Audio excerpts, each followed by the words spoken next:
Good morning. Good morning. I'm Tony LaFountain, Penfield Town Supervisor, and before we start today, I would like to recognize the Penfield Pops Band for the terrific job that they've done.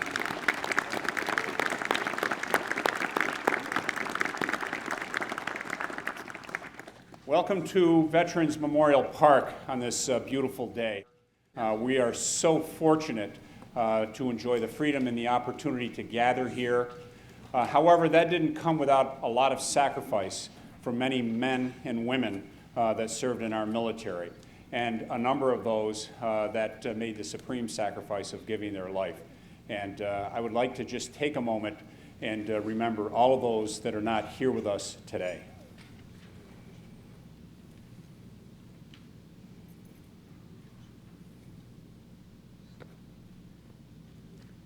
Thank you.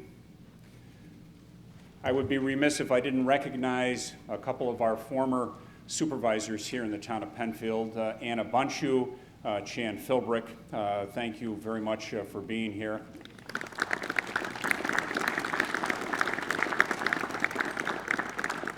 On behalf of our county executive, Deputy County Executive Dan DeLoss is here with us today. Thank you, Dan, for being here. Our great sheriff could not be with us. He sent his sergeant, Rick Bancroft, is here with us today. Thank you, Rick, for being here as well. And we have our town clerk, Amy Steckloff, and one of our town justices, John Lomenzo.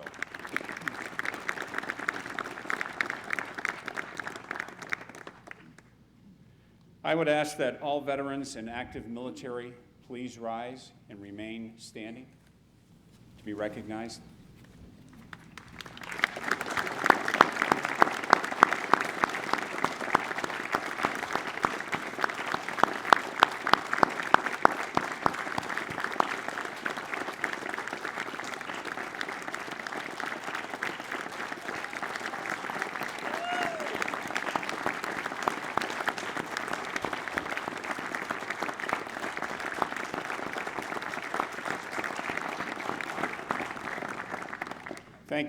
Thank you for your service.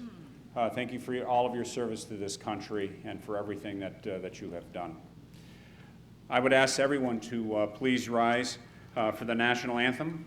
And today that will be sung by senior Penfield High School student Sydney Stell. Sydney.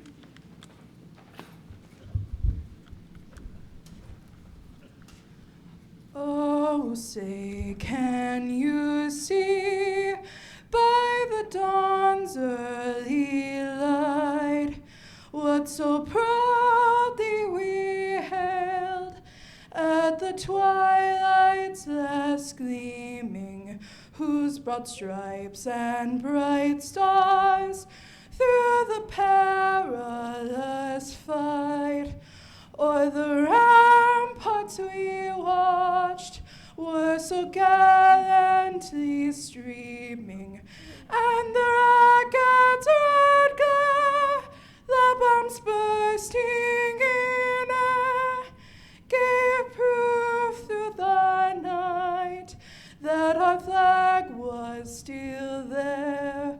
Oh, say does that star-spangled banner yet wave o'er the land of the free and the home of the brave?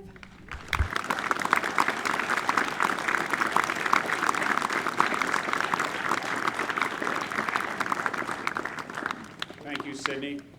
And I would ask Troop 310 to lead us in the pledge today. I'd also like to recognize 310 and 312 for everything they've done to set up here for us today. Troop 310, please.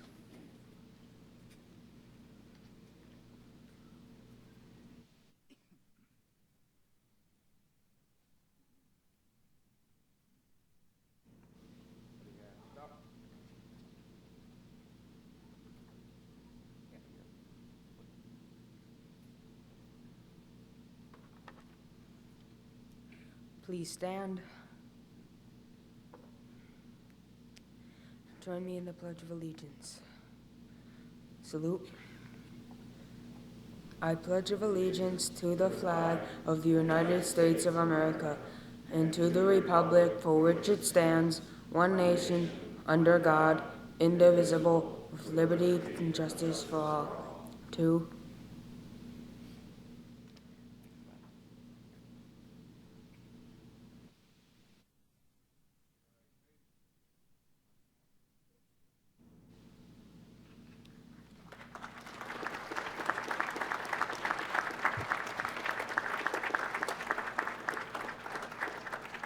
And at this time, I would call on the Reverend Sue Thaine for our invocation, please. Let us pray. God of love and peace and justice, it is your will that this world that we live in together might know peace. You have promised through the prophet Isaiah that the time would indeed come when swords would be beaten into plowshares. Yet we live in a broken world, and we know the bitter taste of war. Today we recognize with humility and sadness the tragic loss of life that comes in war. As we gather here free from persecution, we give thanks for those that have served with courage and honor.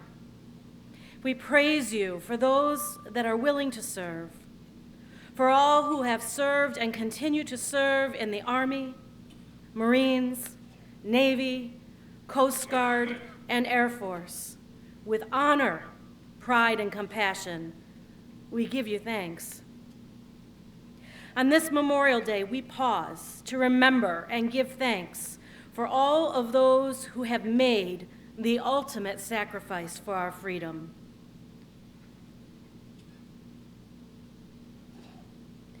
We ask that you comfort those that still feel the pain of loss in their lives. Keep us mindful that you have promised to comfort everyone who mourns. And for all those who daily bear the scars of war in their bodies, in their minds, or in their spirits, we ask for your healing touch. And today and every day, we ask you to make us mindful of all those who have served and who are still serving in uniform in order to promote our country's highest ideals of life, liberty, and justice for all. Amen. You may be seated.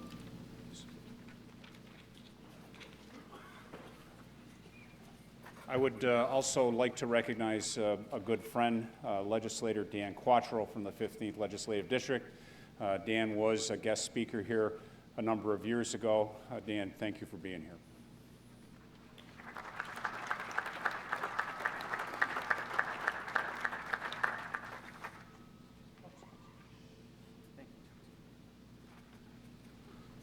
Good morning and welcome. Thank you for joining us this morning. Richard "Rich" Stewart was named President and Director of Honor Flight Rochester last November. He has been involved with the organization since 2008 and a member of the Honor Flight Board of Directors since 2010. And just on a personal note, I'd just like to say that I personally have witnessed over 6 different homecomings and missions of Honor Flight. And I can say to you that it is truly an emotional experience. Mr. Stewart is retired from Legacy Senior Communities, where he was executive director. He also held high-level management positions with Motorola, Aramark, and Genesee Hospital. Mr. Stewart attended Cornell University and earned an MBA from New York University. He and his wife, when they met both attended Cornell University. The Stewarts are Penfield residents and have 2 daughters, both graduating from Penfield High School and Cornell University. It is now my honor and privilege to introduce our special guest today, Mr. Richard Stewart. Thank you.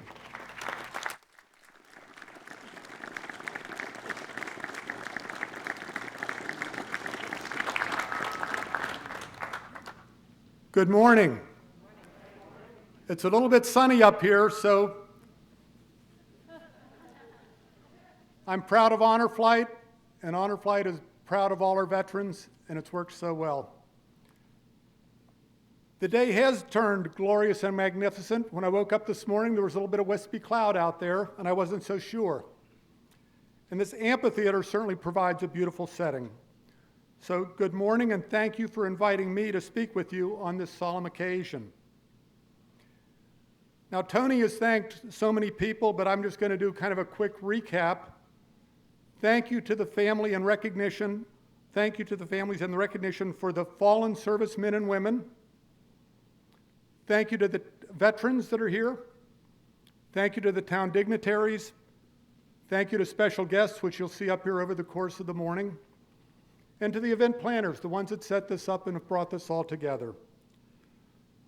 Memorial Day, it's sacred and special, and it's set aside for us to honor those men and women in our armed services who gave their lives selflessly for our nation, our ideals, and our freedoms.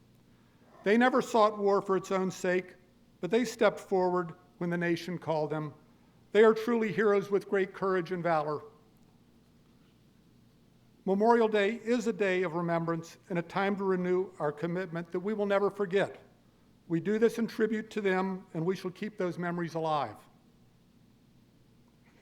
And of course, this is a day to be with family and community and to share those memories. Memorial Day and its forerunner Decoration Day have been with us for nearly 150 years. Along with Remembrance, it is a time for our hearts to reach out to the families and loved ones of our fallen heroes. Their honor is the bedrock of American heritage to be cherished for eternity. In the fabric of my talk today, I'm going to do a little bit of the history of Memorial Day at Waterloo, just 45 minutes down the road. Some recognition that the 70th anniversary of D-Day is just 10 days away, the era of our oldest veterans.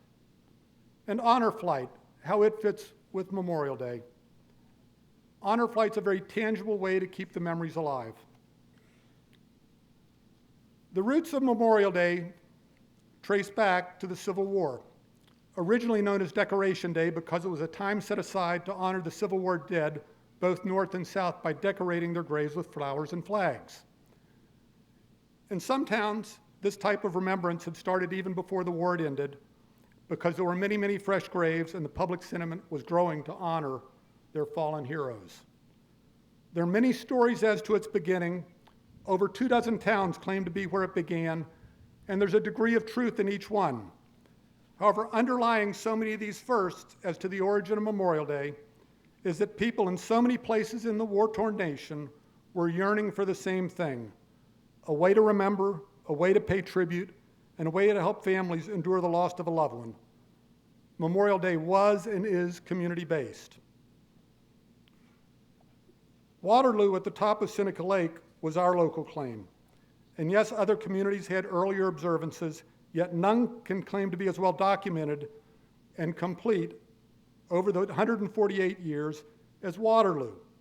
In 1966, Lyndon Baines Johnson, by presidential proclamation, officially named Waterloo as the birthplace of Memorial Day. This recognizes that 100 years earlier, in 1866, Waterloo held the first formal, village-wide annual observance of a day dedicated to honoring the Civil War dead. This came about when druggist Henry Wells mentioned to friends at a social gathering that along with praising the living veterans, it would be well to remember those who made the ultimate sacrifice. It took nearly a year, but Waterloo shop owners got it together, closed for the day, and the village was adorned with flags at half-mast, draped with evergreen and morning black.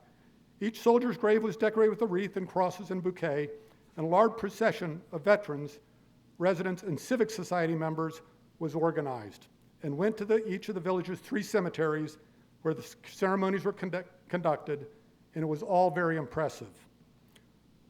2 years later, official recognition for Memorial Day came from a veterans organization, the Grand Army of the Republic, and they called on communities to conduct grave decorating ceremonies on May 30th. And the first national ceremony was held at Arlington with 5,000 participants decorating the graves of 20,000 Union and Confederate soldiers. In the following years, the date for commemoration became accepted in many towns and cities. 1873, New York was a leader in terms of being the first state to officially recognize Memorial Day. At the end of World War I, the intent of Memorial Day grew to include those who died in all American wars, not just the Civil War. But the transformation was not fully complete until 1971, when it became an official federal holiday. Since America's foundings, we have been the leading example of freedom, liberty, and justice the world has ever known. These ideals represent a truth that's worth dying for, but there is a cost. And in the Civil War, 600,000 soldiers died. Both sides were American. And since our founding as a country, a total 1.3 million have fallen. Freedom's not free. It's written on the wall at the Korean War Veterans Memorial. It was true in 1775, and it's true today. The freedoms we enjoy are only possible through the sacrifices made by members of our armed services, to whom we are forever grateful. D-Day. The 70th anniversary is just 10 days away, and its significance is that it was the beginning of the end of World War II, another defining point in world history for us. And at dawn on June 6, 1944, our massive invasion force was off the Normandy coast, over 5,000 ships, the largest amphibious assault ever. There were 156,000 Allied troops which landed, and 73,000 of them were Americans. The attack needed to be relentless and increasing in order to gain a foothold through Hitler's Atlantic Wall. Then the Allies would begin a steady overthrow of the rest of Nazi-occupied France and Europe. Despite the magnitude of our force and the thorough planning and the preparedness, the cost of the lives was high and the fighting was fierce. In the Normandy American Cemetery, situated on a cliff overlooking Omaha Beach, one of the 5 D-Day beaches, is the resting place to 9,300 American troops killed from D-Day and the ensuing 2 months through Normandy onward to the liberation of Paris in August. Still, there was much more fierce fighting ahead in Europe and the Pacific, and all told in World War II, 400,000 of our service members fell. They are our heroes. We are forever grateful for what they did. Since World War II, our military has answered the call in Korea, Vietnam, the Gulf, Iraq, Afghanistan, and other conflicts. Some soldiers did not make it home, and we extend our heartfelt gratitude to all who fought for our freedom. The September 11th, 2001 brutal attacks were nearly 13 years ago, yet they're still fresh. Since then, we have looked at the world differently. Certainly, this is another defining point for our nation, and more than ever, our future requires a strong and ready armed services with the support of a unified country. Honor flight. That's why the reason I'm invited to be here, and that's what I'd like to talk about now. Honor flight comes full circle. And those who many years ago served in times of war are once again front and center. They were there for our nation then, and we are here for them now. We honor all the men and women who fought for our freedoms, and many made the multiple sacrifice, while others found themselves fortunate to survive, return home, raise families, and help build our communities. Honor flight attempts to bring closure for our veterans. We are an organization solely created to honor American veterans by transporting them to visit and reflect at their memorials at Washington, D.C. What these heroes did back then is so worthy. By going to these hallowed sites now, they honor the memories of their fallen comrades. Top priority is given to our most senior veterans, and along with those terminally ill, we actually have transported one Vietnam veteran who was on our TLC program. We transported him last October, and God bless him, he passed away in December. So that was our first Vietnam veteran that we transported. We've done mostly World War IIs up till now, and starting on the Father's Day weekend, the flight will be 40 Korean War veterans and 5 World War II veterans. we're transitioning now to the next generation. We still want to find those remaining World War II veterans that are out there. Help us. Spread the word. If you see someone that looks like they're a World War II veteran, approach them and tell them about Honor Flight. We need your help. Honor Flight began nationally in 2005. 6 small planes flying 12 veterans departed from Springfield, Ohio to see the World War II Memorial. Nationwide now, there are over 130 Honor Flight hubs, with 120 veterans have taken the flight. You may have heard the story, but I'm going to tell it again because there's always new folks to listen. Earl Morse was a physician assistant and a retired Air Force captain. He was the founder. He was working for the VA when the World War II Memorial was dedicated and completed in 2004. And he would ask his elderly VA patients, were they going to go see the World War II Memorial built in their honor? And of course they said, yes, Earl, we're going. But then 3 and 6 months later, when they came back for follow-up visits, he asked them the same question. None of them had gone. Hundreds. So Earl decided something needed to be done, and he took the bull by the horns.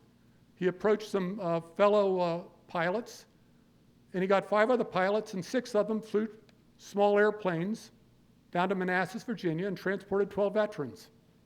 And the only things on it for the other pilots were they paid for the flights out of their own pocket, and they transported the veterans to the sites in Washington, D.C. as a personal escort. And that was the very beginning. And from there, it just took off. There were a number of people around the country that had similar ideas and just needed a little bit of inspiration or a little bit of guidance. And before you know it, the waiting list got long, and it transformed from small private planes to commercial flights. And the rest is history. It took off very quickly. The Rochester hub started in 2008, and our first flight in 2008 had 10 veterans on it in the summer. And now we're at 34 flights 6 years later, and we've taken 1,582 veterans. 5 more flights are booked for this year. It's remarkable how so many people help in so many ways. And I can only say this truthfully. The TSA has been wonderful. They really have. Strangers in the airports that stop and shake hands and pay respects have been wonderful. It's really an American thing. It's a heritage that we all recognize and be proud of. It's there for us. And I solicit all of your help. If there's an elderly neighbor or someone that you know, pass the word that Honor Flight would be honored to take them. We do it in order. The oldest ones first, the World War IIs, then to Korea, and then eventually to Vietnam. But with community support, we can continue to make this happen. On each of the Honor Flight missions, we visit memorials, usually about 7, and it brings back memories to the veterans, and it puts tears in their eyes. Honor Flight helps make sure we will not forget.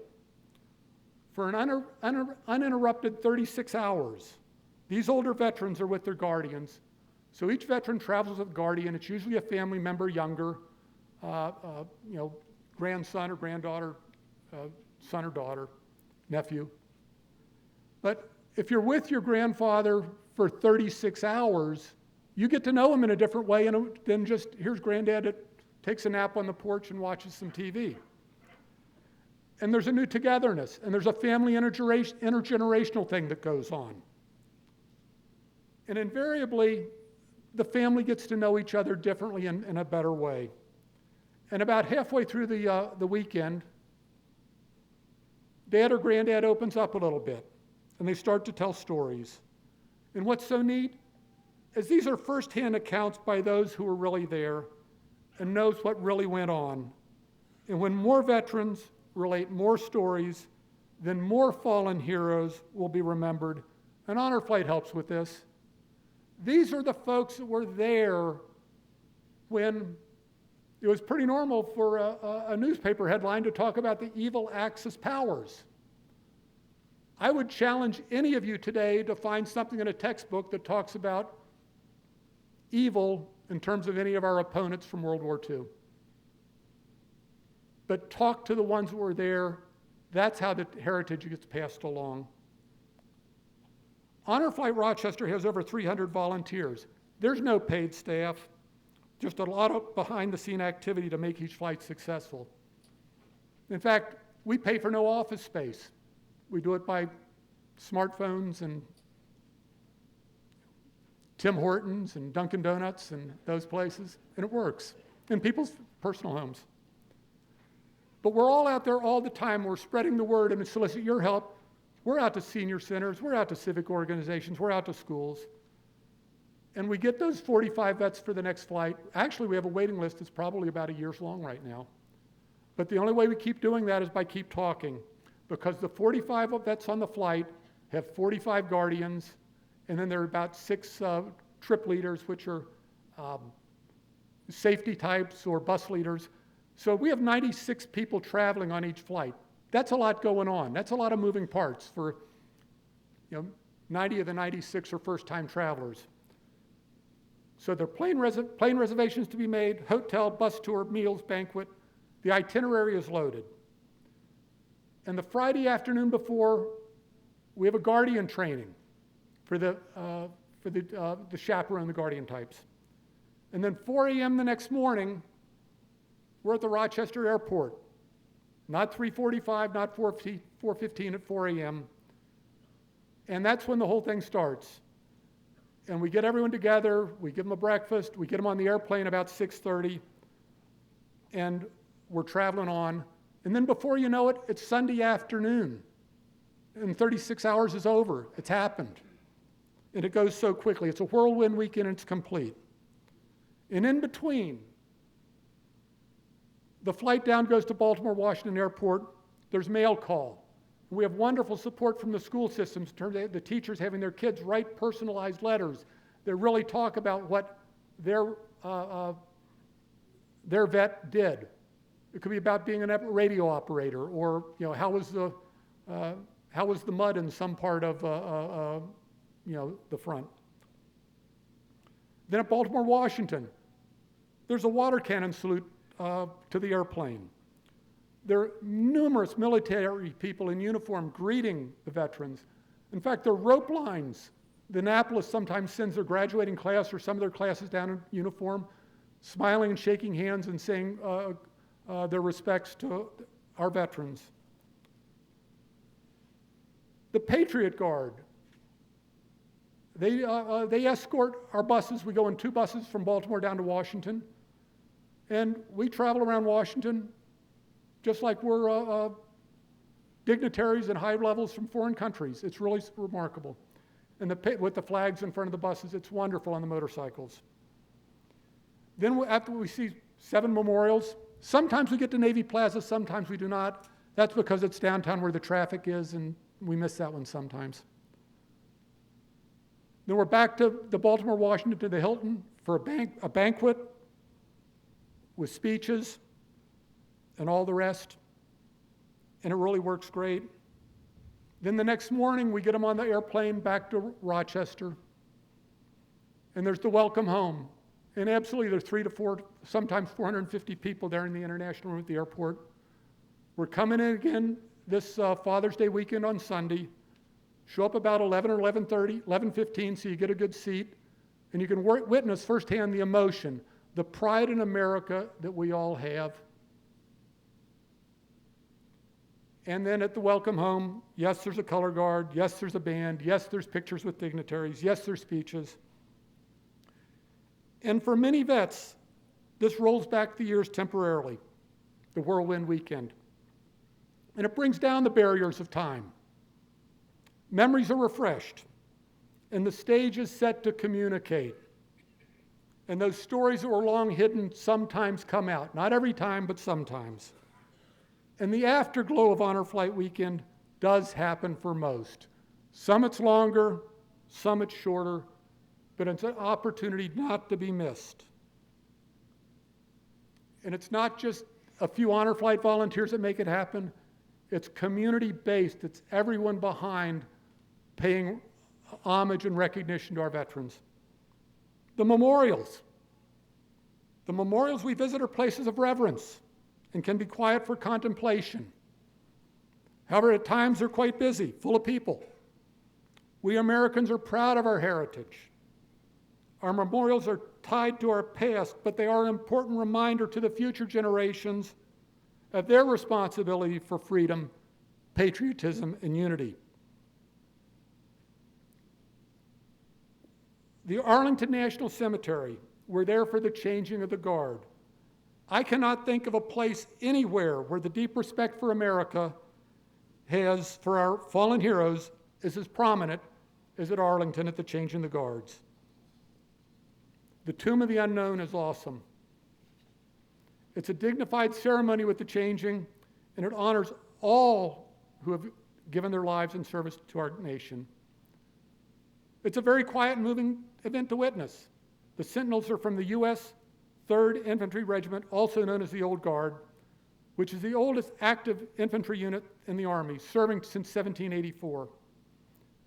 The Sentinel takes 21 steps back and forth on its vigil, and this alludes to a 21-gun salute, which is the highest honor. There can be hundreds of onlookers. It's very exacting and involves a relief commander, a relieving sentinel, and a retiring central. There's a white glove inspection, salutes, and with orders given and received. The tomb has been guarded every day since 1948. The World War II Memorial. It's an impressive granite plaza. It was dedicated in 2004. The most poignant part of the entire memorial is the Freedom Wall, which stands in front of the reflecting pool. And here we mark the price of freedom. 4,000 gold stars fill the wall, and each star represents 100 lives lost in war. World War II, 416,000 American lives. The Lincoln Memorial, it's a little bit different. It's a presidential memorial. It's about Lincoln. But it's fitting for what we do. The Gettysburg Address is inscribed on the wall, and that has become Lincoln's most famous speech. Without Lincoln, very likely we could have been two countries instead of one. The Korean War Veterans Memorial, dedicated in 1995. The slogan, "Freedom Not Free," is written on the wall, and 54,000 were fallen at the Korean War veteran.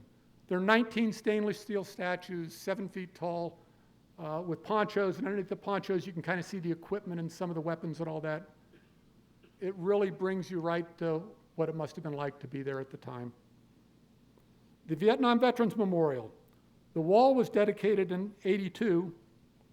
The more traditional statue of the three soldiers, dedicated in '84, and the Vietnam Women's Memorial in '93. Inscribed on the black granite walls are the names of more than 58,000 men and women. They gave their lives or they remain missing.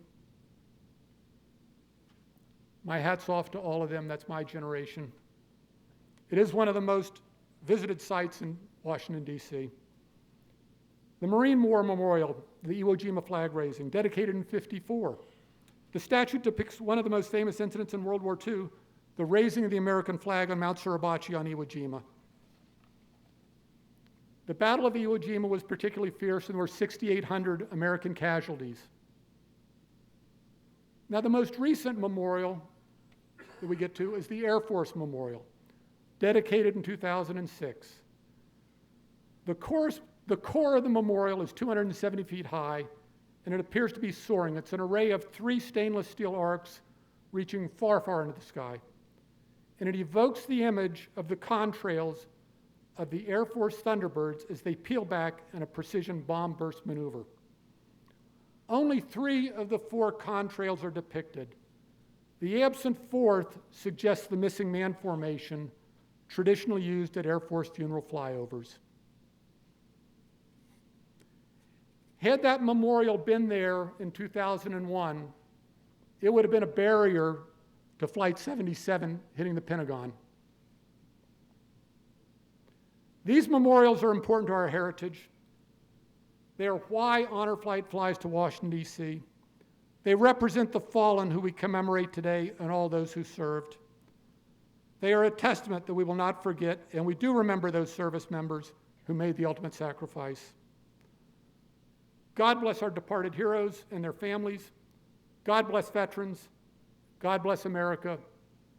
Thank you.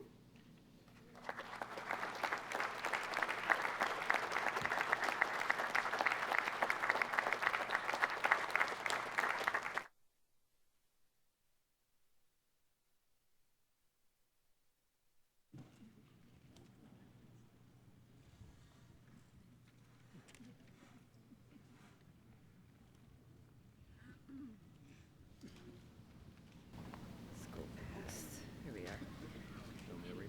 Hi, I'm Linda Kohl, I'm Rob Quinn. and we're going to start with a presentation of roses. You want to start, Richard?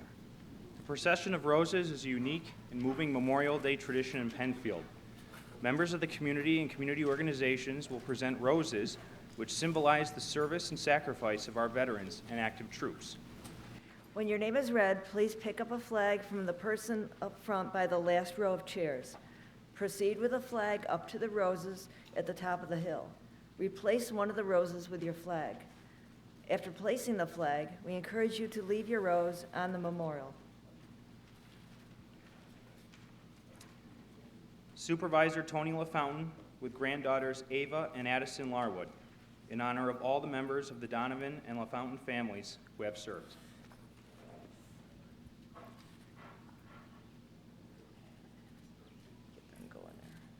Okay. Penfield Heritage Association, in honor of the brave men and women who made the ultimate sacrifice fighting for our freedom.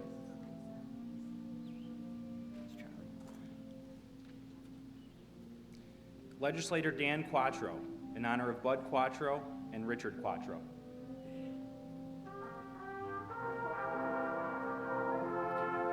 Cindy Bouchard, in memory of Bruce Daniels, U.S. Navy, Rex Daniels, U.S. Army, and Len Bouchard, U.S. Army. Tony and Mary Ann LaPola, in memory of Staff Sergeant John A. LaPola, killed in action April 15, 1969 in Vietnam, Bronze Star Medal, Purple Heart, U.S. Army.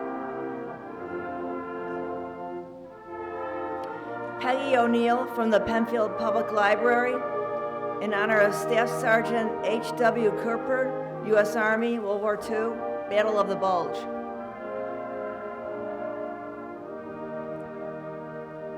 Commander U.S. Coast Guard retired John Allen for Faith Lutheran Church, in honor of all Faith Lutheran Church veterans and area veterans who have served our country. Debbie Holloway, in honor of Arthur Wasenke, U.S. Army.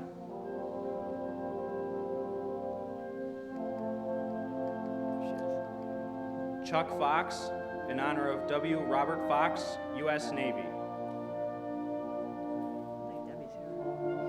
Legislator Debbie Draw, in honor of the brave men and women who made the ultimate sacrifice for Penfield and our country.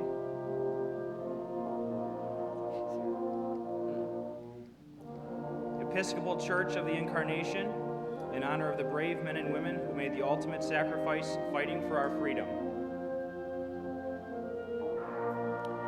Tim and Sue Murphy, in honor of Lieutenant Dan Murphy, U.S. Navy, active duty, and in memory of Ensign Sean Duffy, U.S. Navy aviator.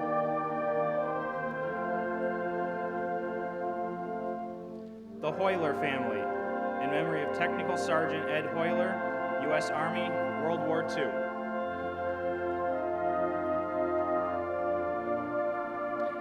The Shaw family, in honor of Thomas H. Shaw, U.S. Navy, Costas Maculis, U.S. Marines, Bernard Shaw, U.S. Marines, John McCoulis, U.S. Marines, and Jason Lade, U.S. Marines. Pastor Zachary Dressner for Southeast Bible Baptist Church, in honor of the brave men and women who made the ultimate sacrifice fighting for our freedom. Amy Stuckloff and family, in honor of the brave men and women who made the ultimate sacrifice fighting for our freedom. Mark Nelson for Penfield Central School District in memory of Jack Nelson, U.S. Navy.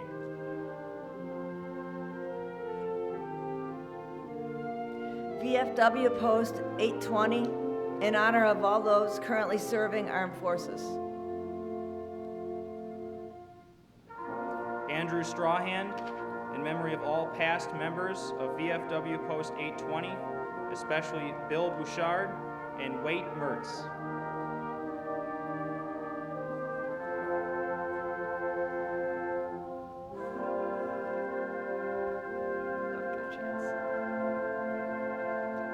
Sergeant Rick Bancroft for Sheriff Patrick O'Flynn in the Monroe County Sheriff's Office, Zone A substation, in honor of the brave men and women who made the ultimate sacrifice fighting for our freedom.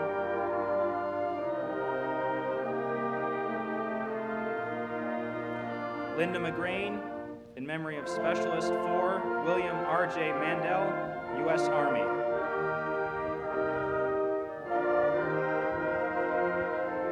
Thomas Mandel in memory of Private First Class Harold Mandel, U.S. Army.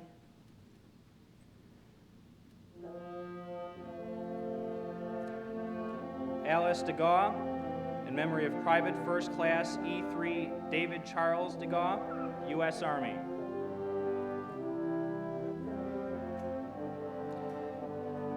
Burton and Mary Turner in honor of Petty Officer Charles W. Turner, U.S. Army.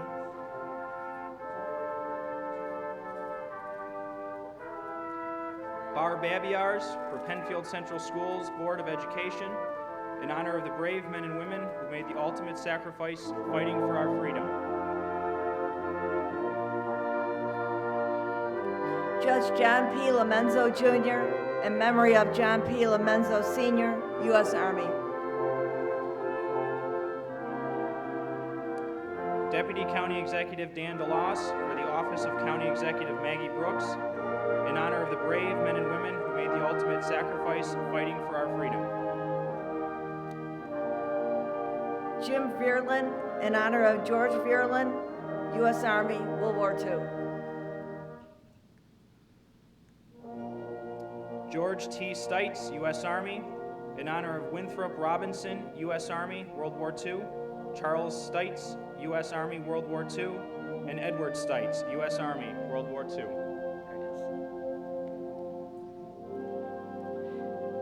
Patty Luce in honor of Joseph Simone, U.S. Navy, Korean War. Joseph Simeone, in memory of all veterans who have died serving our country. Gloria Battaglia, in memory of Seaman First Class Angela Battaglia, U.S. Navy. Penfield Business Association, in honor of the brave men and women who made the ultimate sacrifice fighting for our freedom. The Mary Fellows Penfield chapter of the Daughters of the American Revolution, in honor of the brave men and women who made the ultimate sacrifice fighting for our freedom. Gene Casey and family, in memory of Corporal David Harold Casey, U.S. Army Medical Corps, Korea. Richard Horowitz, in honor of the brave men and women who made the ultimate sacrifice fighting for our freedom.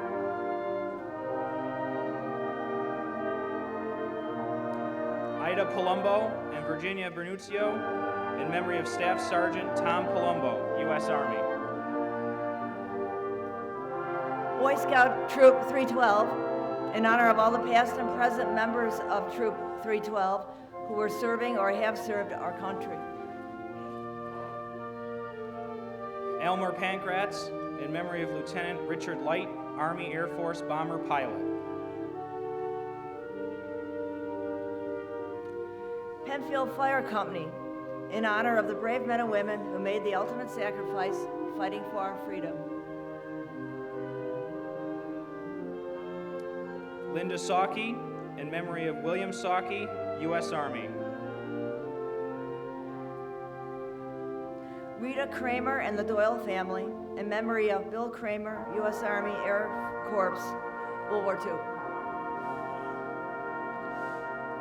Jim and Christine Doyle and family, in memory of James Doyle, U.S. Army Air Corps, World War II, Paul Michael Edgett, U.S. Marines, Vietnam, and with thanks to Colonel Thomas Obst, U.S. Army, Kuwait, Gulf War, Lieutenant Daniel R. Obst, U.S. Army, Iraq and Afghanistan, Gulf War, and Reverend Ray Doherty, U.S. Marines, World War II. Mark and Phyllis Ely, in memory of Joseph Bryce, U.S. Navy, and in memory of Frank D'Amelia, U.S. Army, and Arthur Areno, U.S. Air Force. Penfield Rotary, in memory of Penfield Rotarian and longtime local physician, Dr. Ellsworth M. Duell. James and Joanne Reinhardt, in honor of Richard Ollie, U.S. Army, Vietnam, Mark Ollie, U.S. Army, active duty, and in memory of Ralph M. Ollie, U.S. Army. David, Sabrina, and Camden Renner, in honor of Patrick Quigley, U.S. Army, Purple Heart, and A. Robert Wills, U.S. Army Reserves.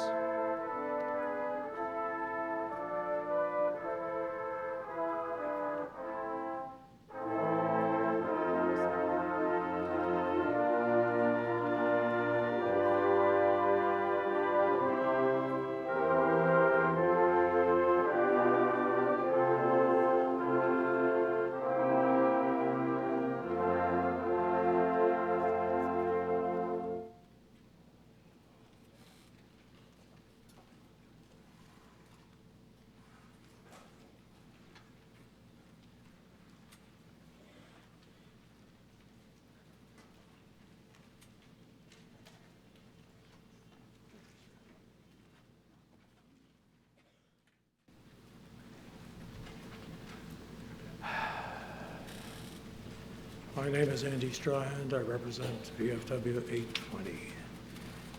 This year we charged the kids with the following. The persons we come to honor this Memorial Day 2014 died in service to our country.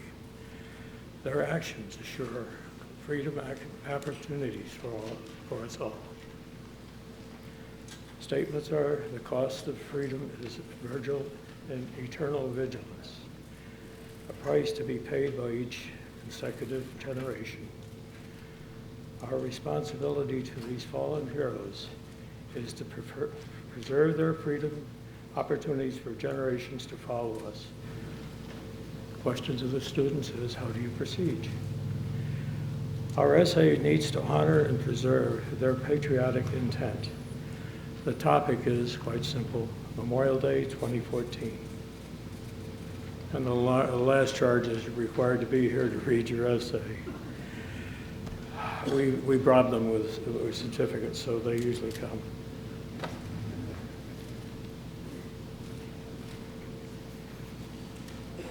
I guess the first person I'd like to call up is Allison Barber. She's from Southeast Christian Academy, 8th grade. She'll read her essay.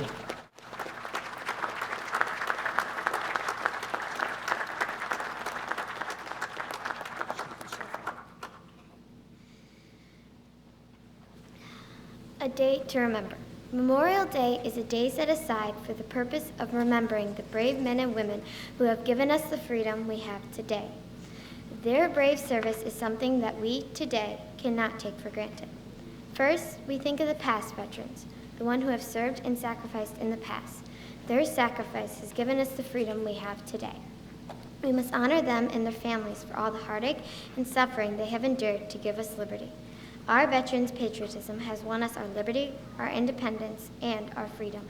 We owe these people our very lives for their service. No one can be thankful enough. Second, everyone must give their gratitude to the men and women who are currently serving in our U.S. Navy, Army, Marines, and other branches of our nation's defense. These great people give their all whenever and in whatever to serve their country.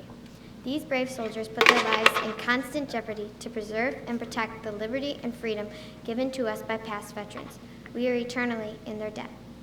Throughout Memorial Day, we must remember these brave men and women who have fought to protect our rights, our freedoms, and our independence. We must remember the veterans of the past, the veterans of the present, and the veterans of the future. We can never forget the price paid by those patriotic soldiers who have given everything to preserve, protect, and defend the rights and freedoms of our great nation. Many are needed to enlist their names in the fight for freedom. Who will be the next great soldier to defend this great country called the United States of America?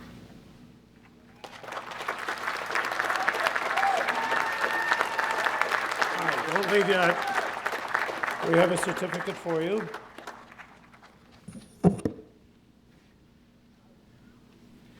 Might take a look at that.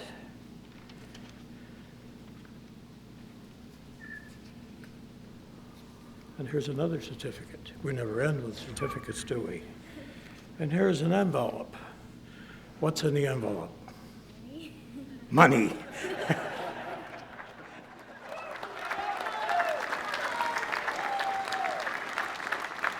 I told you we bribed them.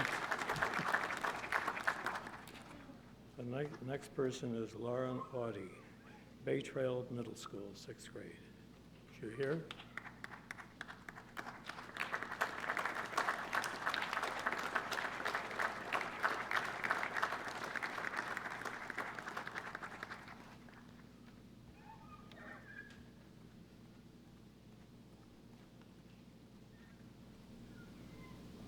Lauren? How do I feel about Memorial Day? It is the one day of the year, on the last Monday of May, that we all appreciate the men and women who die serving our country. Also, this is one of the most important days of the year, and everyone, no matter what race, what age, everyone should thank all the men and women who served our country. Memorial Day started as a day to remember all the Union soldiers who died during the American Civil War. It was originally known as Decoration Day. All the servicemen and women are very brave to go out in war and risk their lives. They protected our right of freedom, and they protected everyone in the country from the enemies of war. To die for your country is a very brave thing to do. All our servicemen and women should not be forgotten, but very well thanked and remembered for what they have done. Imagine having to leave your family and go out and fight for your country. Just imagine how hard it would be for someone to do that, how mentally ready you would have to be to do that and leave your family. The quote, "Passion is what makes life interesting, what ignites our soul, fuels our love, and carries our friendships, stimulates our intellect, and pushes our limits. A passion for life is contagious and uplifting. Passion cuts both ways. Those that make you feel on top of the world are equally able to turn it upside down. In my life, I want to create passion in my own life and with those I care for. I want to feel, experience, and live every emotion. I will suffer through the bad for the heights of good." That is a quote from Pat Tillman. He was an American football player who turned down a $1 million contract to serve for his country. The quote, "The men are walking. They are 50 feet apart for the dispersal. Their walk is slow, for they are dead weary, as you can tell, even when looking at them from behind. Every line in the sag of their bodies speaks their inhuman exhaustion." That is a quote from Aaron Ply, an American journalist in the Civil War. His quote tells us how hard it is to serve for your country. Everyone should thank all the servicemen and women very much, because someday you might be a serviceman or woman and want the same for yourself. They should be very well appreciated. And I would just like to say from the bottom of my heart, thank you to all the men and women who served for our country and protected all of us.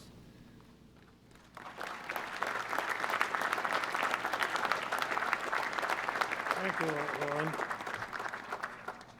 As usual, I have a certificate. There's a very pretty one. And here's another.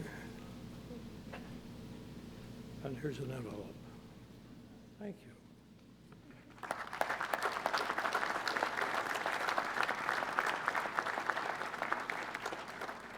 You see that? Philip has gotten up and he started up here already. What if we changed our minds, Philip? Philip, take over, will you?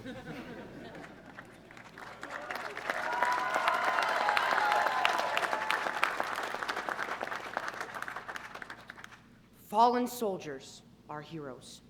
But are our heroes all gone, or will there be more? According to the Merriam-Webster dictionary, a hero is a person that is admired for fine qualities. Men and women of the United States Armed Services show these admirable characteristics every day, yet few receive the commendation they deserve. And that is why Memorial Day is so important, because it exalts our fallen heroes who often labored in obscurity and toiled in darkness. We must recall their bravery. We need to honor their devotion, and we must remember their sacrifice. On the night of September 10th, 1776, Colonel Thomas Knowlton of the 19th Regiment of the Continental Army assembled his officers together. He told them of the coming battle and informed them of their need for a spy. A man by the name of Nathan Hale stood up to answer the call. He knew full well that the punishment for spying was death. And in fact, he was one of the 25,000 Americans who ultimately gave their lives in the Revolutionary War. The definition of bravery is the ability to do something you know is dangerous.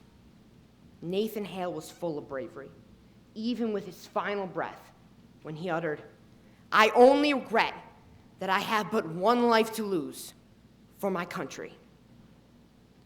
During a Civil War battle, the Union gunboat Valley City was struck by a Confederate shell. Upon impact, a fire began nearby the powder magazine. Without hesitating, Seaman John Davis thrust himself over the open barrel of gunpowder, burning and charring himself, but saving the ship. He received the Medal of Honor for his devotion to duty. Devotion is the act of committing yourself to something that you believe in. John Davis was a truly devoted hero.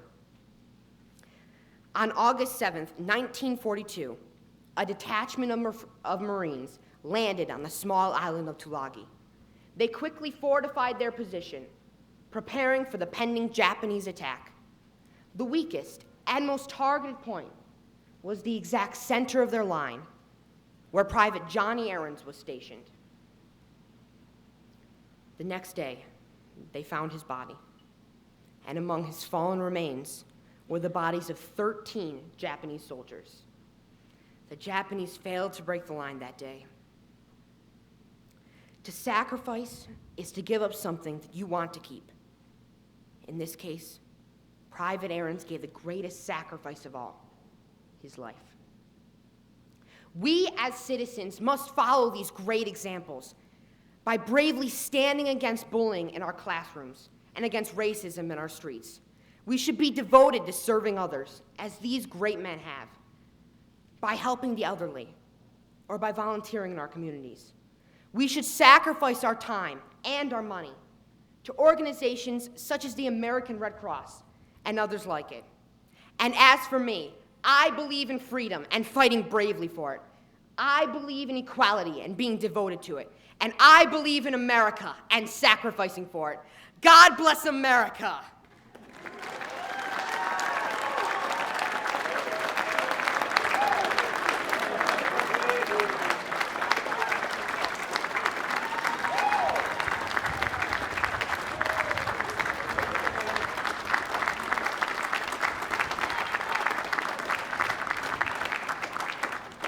Philip, if only you could express yourself a bit. Well, I have a certificate, but I lost the money. There's a certificate. And that was kind of nice, isn't it? Thank you, Philip.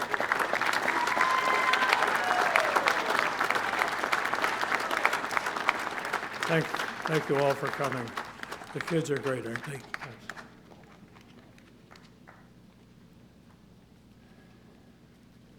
We always like to recognize the person, the backbone of putting this program together, Sabrina Renner. And I'd like to recognize Sabrina for all of her hard work. Sabrina, I'm going to help you with your guest speaker for next year. There's a gentleman down here in the front row with a red tie who just rocked this place. Congratulations. Very nice.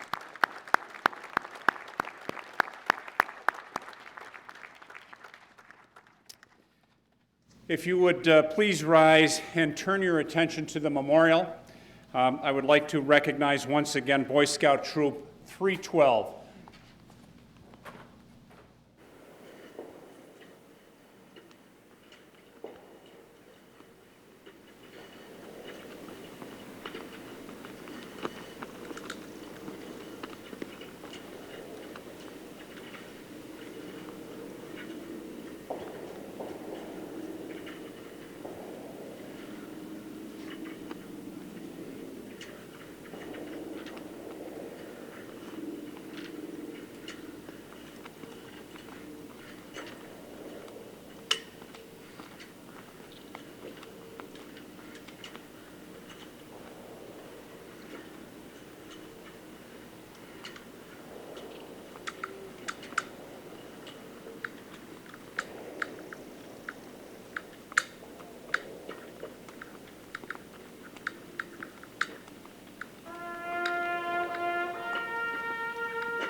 Thank you, Boy Scout Troop 312.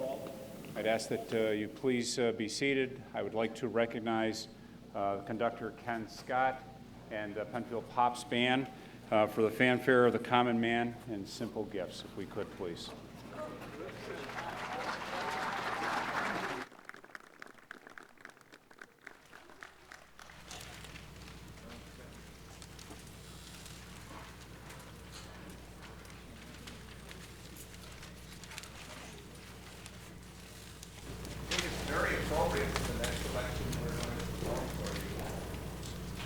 Last week by the New York Philharmonic Brass and Percussion at the opening of the 9/11, excuse me, the opening of the 9/11 Memorial. This is Aaron Copland's Fanfare for the Common Man.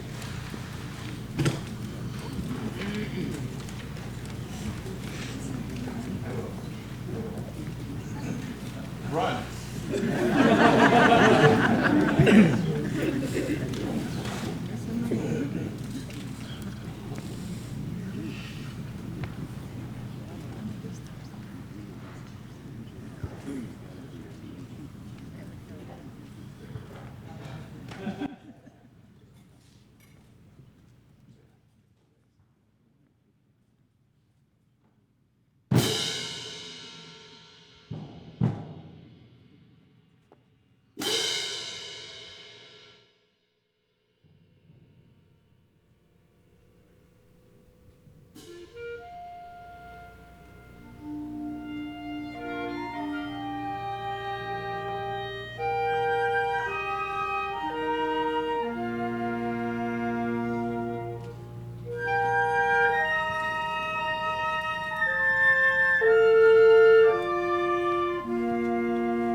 Thank you all for coming today. I'm Deputy Supervisor Paula Metzler. First, we'd like to invite our veterans to our second annual Veterans Resource Picnic on Saturday, June 21st from 2 to 5 p.m. right here at our Veterans Memorial Park. Veterans can enjoy a free lunch, and there will be music, games for kids, and an antique car show. This event is open to the public. Lunch for those other than veterans will be $3. There is complete information about this event on our Penfield Recreation website, www.penfieldrec.org. I want to thank you all for being here today to honor and remember the sacrifices that so many men and women across the United States have made so that we can enjoy the life of freedom that we do today.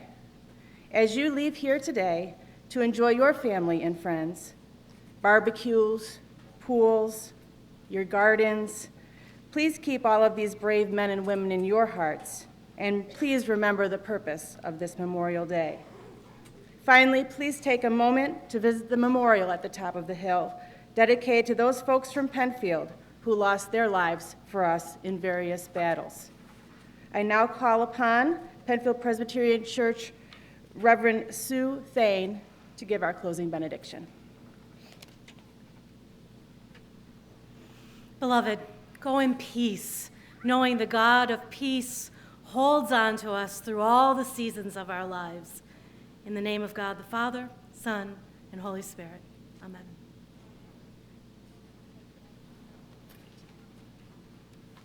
Enjoy your day. Thank you for coming. We look forward to seeing you next year.